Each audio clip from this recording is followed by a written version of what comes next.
Where is Allah's independent authentication of Muhammad?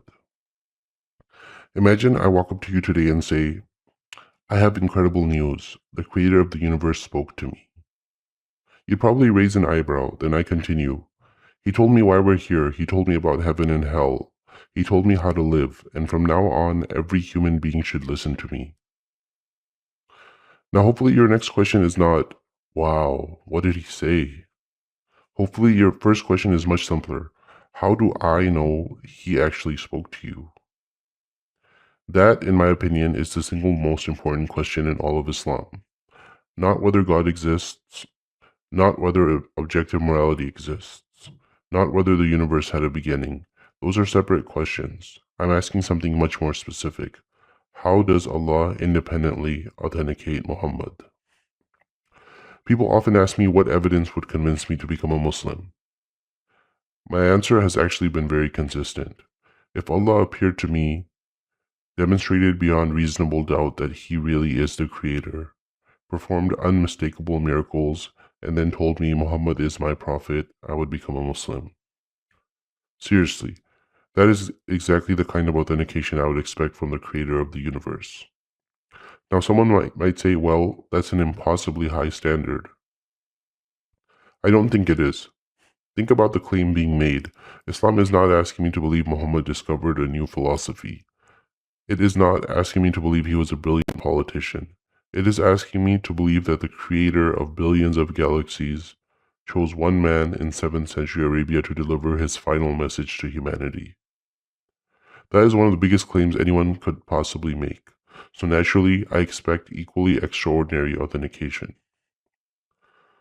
Now here's what fascinates me. Sometimes I ask a Muslim, how do I know Muhammad was really a prophet?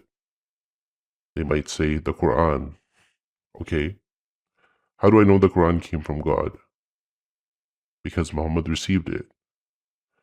How do I know Muhammad really received it? Because the Quran says he did. Or because Muhammad said Gabriel came to him. You notice something? No matter which direction I go, every road seems to lead back to Muhammad. Now, I want to leave you with one concrete observation. Think about every supernatural belief in Islam. How do we know Gabriel exists? Muhammad. How do we know jinn exist? Muhammad. How do we know heaven exists? Muhammad. Hell? Muhammad. The night journey? Muhammad. The splitting of the moon? Muhammad. That Moses parted the Red Sea? The Quran. Through Muhammad.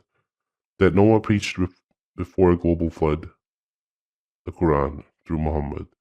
That the Dajjal will come? Muhammad. That Ya'juj and Ma'juj are trapped behind a barrier? Muhammad.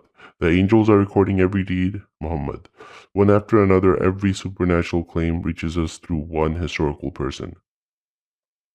Now notice what I'm not saying. I'm not saying Muhammad lied. I'm not saying he was mentally ill. I'm not even saying he wasn't sincere. I'm asking a much simpler question. Where is Allah's independent authentication of Muhammad? Imagine for a moment that Islam is actually true. Allah creates the entire universe. He creates galaxies, stars, DNA, black holes, consciousness itself. Then he decides that the eternal destiny of every human being depends on accepting one final prophet. Wouldn't you expect Allah himself to authenticate that prophet in a way that every generation could independently verify? Instead, the authentication seems to come primarily through the prophet himself. That doesn't mean Islam is false, but it does leave me wondering. Sometimes Muslims tell me, look at creation, the mountains, the camel, the alternation of day and night, the complexity of life. Fine. Let's suppose, just for the sake of argument, that all of that points towards a creator. I'm still left with exactly the same question. How does that creator become Muhammad's creator? Those are two completely different conclusions. Creation might tell me there is a creator. It doesn't tell me that creator spoke to Muhammad. That bridge still needs to be crossed. Another response I hear is, the Quran is miraculous. Maybe that's a discussion worth having.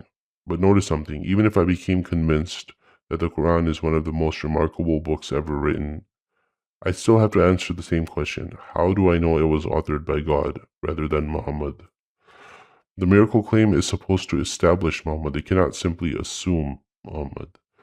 That is where I think the discussion often gets lost. People immediately start arguing about embryology, or prophecies, or morality, or Arabic grammar, or whether Muhammad could read or write. Those are interesting conversations, but they're all downstream. The deeper question is still waiting. How does Allah independently authenticate Muhammad? Because if that question remains unanswered, then everything else rests on trusting one man's account of his own experiences. Some people might say, well, that's just what faith is. Maybe. But then let's call it faith. Let's not call it independently verifiable evidence. Those are different things. For me, this is why I remain unconvinced. Not because I hate Islam, not because I refuse to believe in God, not because nothing could ever convince me. I've told you exactly what would convince me. If the creator of the universe wants me to follow Muhammad, then I expect the creator, not merely Muhammad, to authenticate Muhammad. I'll leave you with one final thought. Muhammad may have been sincere. He may have genuinely believed every word he said. Those are separate discussions, but sincerity is not the question I'm asking. The question I'm asking is much simpler. If the creator of the universe truly appointed one final messenger for all of humanity, where is the creator's independent authentication of that messenger? Because from where I stand, every supernatural claim in Islam ultimately traces back to one man, telling us that one man was speaking for God. And until I see Allah independently authenticate Muhammad, that is a bridge I simply cannot cross.